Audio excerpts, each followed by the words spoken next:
Selamat malam, Ibu Bapak, Saudara-saudara yang terkasih di dalam Kristus.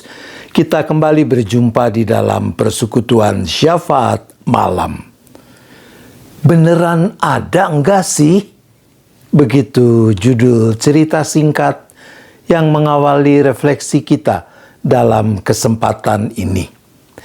Ada sebuah desa yang terletak di daerah bersungai.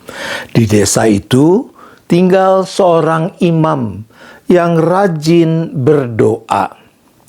Di sebelah rumahnya ada sebuah tanah kosong yang sering dimanfaatkan oleh anak-anak untuk bermain. Imam itu suka merasa terganggu oleh teriakan anak-anak yang bermain-main di situ. Ia sudah meminta supaya anak-anak itu jangan berteriak-teriak karena membuyarkan konsentrasinya ketika ia berdoa. Namun permintaannya tidak digubris oleh anak-anak itu. Suatu saat ketika anak-anak itu bermain dengan riuhnya, sang imam menghampiri mereka. Ia berkata, "Kalian mau tidak melihat tontonan yang sangat asik?" Serempak anak-anak itu menjawab, "Mau, mau, mau." Nah, kalau kalian mau menyaksikannya, kalian pergilah ke sungai di bawah sana. Sebentar lagi akan muncul seekor naga. Nanti kalian akan melihat bagaimana naga itu menyemburkan api lewat lubang hidungnya, kata sang imam. Segeralah anak-anak itu berlarian meninggalkan lapangan.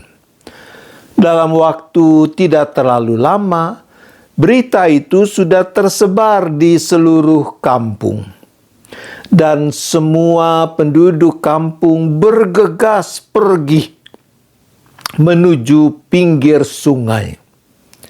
Ketika sang imam melihat hal itu, ia pun bergabung dengan orang banyak, ikut berlarian menuju tepi sungai.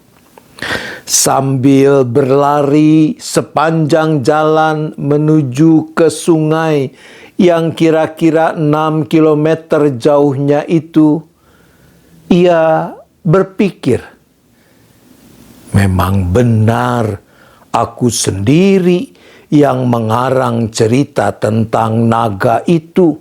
Tetapi barangkali benar-benar ada naga yang akan menyemburkan api. Siapa tahu? Dan dia terus berlari. Ibu bapak, saudara-saudara yang dikasihi Tuhan, kadang orang menciptakan sendiri berbagai hal dalam pikirannya. Asumsi-asumsi, bahkan imajinasi-imajinasi, termasuk untuk aspek kerohanian, aspek spiritualitas. Misalnya, asumsi bahwa karena Allah itu serba maha, termasuk maha kaya, karena segala sesuatu adalah milik kepunyaannya, maka kalau kita disebut dan menyebut diri sebagai anak-anak Allah, ya mestinya kita juga ikutan kaya raya. Lalu kaya raya dijadikan sebagai indikator orang sungguh-sungguh adalah anak Allah. Ketika hal itu terjadi, sesungguhnya orang telah menjadikan Allah yang hidup menjadi berhala yang bisa diatur sesuai keinginan kita. Apalagi kalau ada orang-orang yang berhasil diyakinkan dengan asumsi itu, atau orang-orang yang juga memiliki keyakinan yang sama dengan asumsi atau imajinasi kita. Pemberhalaan itu niscaya akan semakin berakar. Oleh karena itulah, Rasul Paulus dalam surat Kolose pasal 3 ayat 1 sampai dengan ayat 3 mengatakan begini. Karena itu, apabila kamu dibangkitkan bersama dengan Kristus, carilah hal-hal yang di atas, di mana Kristus ada, duduk di sebelah kanan Allah. Pikirkanlah perkara yang di atas, bukan yang di bumi. Sebab kamu telah mati dan hidupmu tersembunyi bersama dengan Kristus di dalam Allah.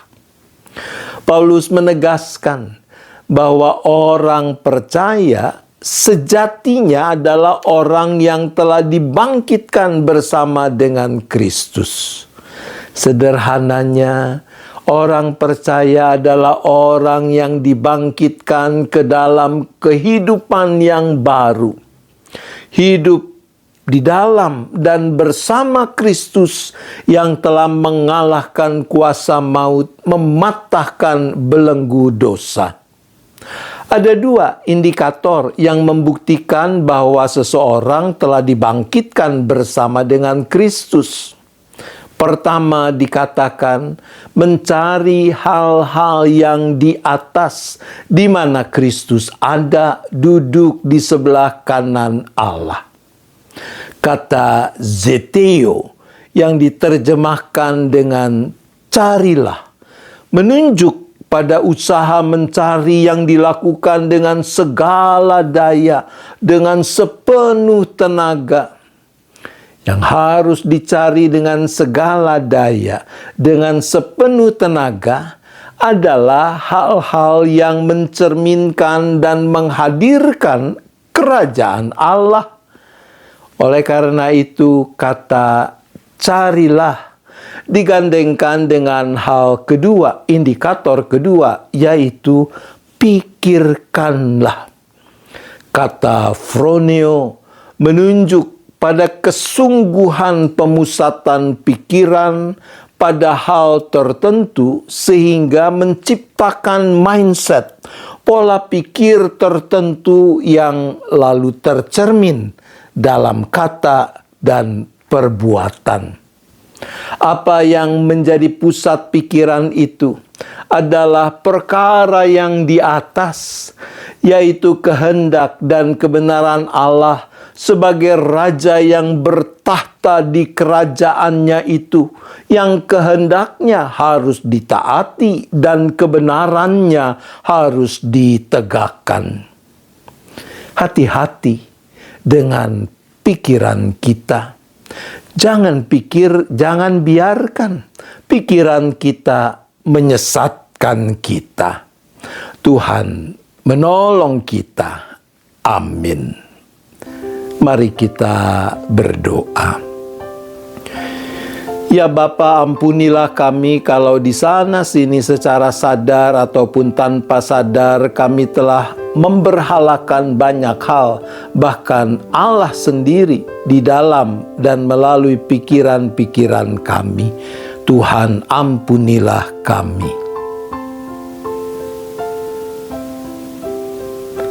Berilah kami kekuatan dan hikmat untuk mau terus mencari hal-hal yang di atas di mana Kristus ada. Memikirkan perkara yang di atas sehingga kami tidak disesatkan oleh pikiran-pikiran kami sendiri. Tuhan, tolonglah kami.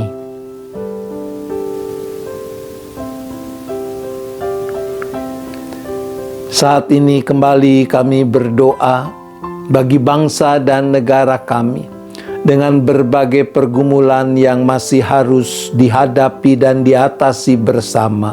Kami berdoa bagi para pemimpin bangsa kami agar selalu mau memikirkan apa yang benar, melakukannya dengan cara yang benar, sehingga mendatangkan kebaikan bagi segenap bangsa tanpa terkecuali. Untuk itu kami berdoa.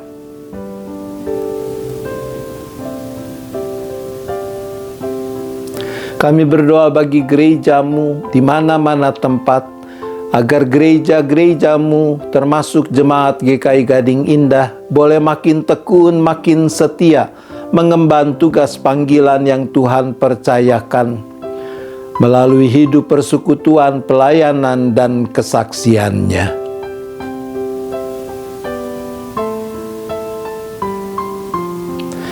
Kami juga kembali menyerahkan keberadaan setiap kami, seisi keluarga, beserta dengan pergumulan-pergumulan yang masing-masing hadapi. Entah sakit penyakit, entah masalah mata pencaharian, sumber penghidupan, entah masalah relasi antar anggota keluarga, kepastian untuk masa depan dalam berbagai hal dan sebagainya. Untuk semua itu kami memohon.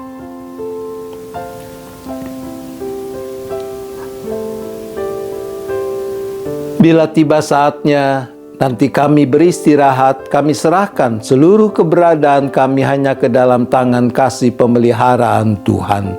Dijauhkanlah kami dari segala mara bahaya, malapetaka.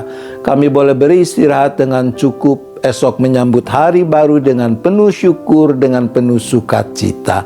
Terima kasih ya Bapa, kami memohon hanya di dalam nama Tuhan Yesus Kristus. Amin. Selamat malam Ibu Bapak Saudara. Selamat istirahat. Tuhan tetap beserta kita.